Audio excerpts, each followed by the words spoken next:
The new plant parent. It is Darryl Cheng. He is the author, and I'll tell you what, 5 tips. 5 tips. What are your 5 tips for people out there with houseplants?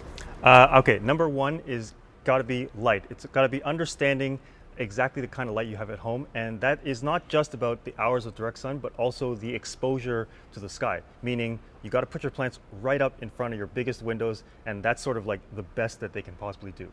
All right. Number two is going to have to be watering. And the funny thing is, a lot of people want to say like water by a schedule or water, at this dryness or whatever. But I can pretty much generalize all the types of plants with 3 basic categories of watering. The first is you want to keep the soil evenly moist. That's your ferns and your really delicate leaves plants. And you water it. You basically have to check the soil.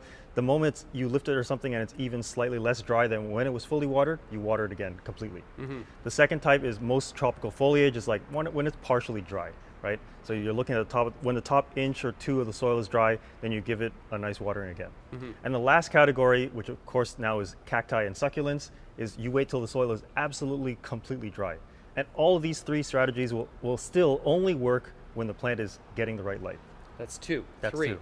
3 is you really have to let nature take its course. You gotta kind of embrace the imperfections that happen with a plant. Like lower leaves are going to yellow, the tips are going to go brown, like eventually on a spider plant, right? And I think sometimes when we tell people that, oh, you can correct it this way, you can correct it that way, then we give the impression that it's going to be perfect. And some people get discouraged when they can't, let's say achieve that, right?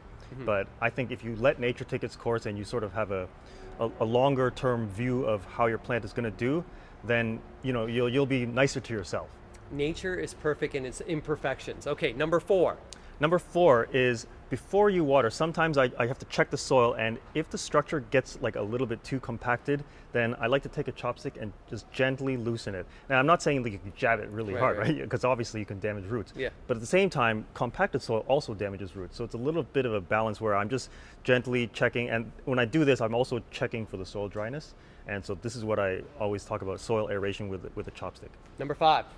Number 5 is when you need to fertilize your plants, because when they are growing, again, I said when they're getting the light, when you're watering correctly, then they're going to be using up not only the soil moisture, but also the nutrients gradually run out. I mean, whether they come out, soil is mixed, they come out the drainage hole, like the nutrients that get washed away, right, when you water it. So when you want to have plants that do well and they're productive, you need to add fertilizer to usually I do it with water, like little pellets or something like that. In terms of the NPK, like the balance, like I just take a balanced fertilizer, and most of my plants are generally okay with that. If you're looking for something more specialized, like you want to promote flowering or other things like that, then you can definitely find that like by reading the labels on the fertilizer. Have you ever heard of the up, down, and all around?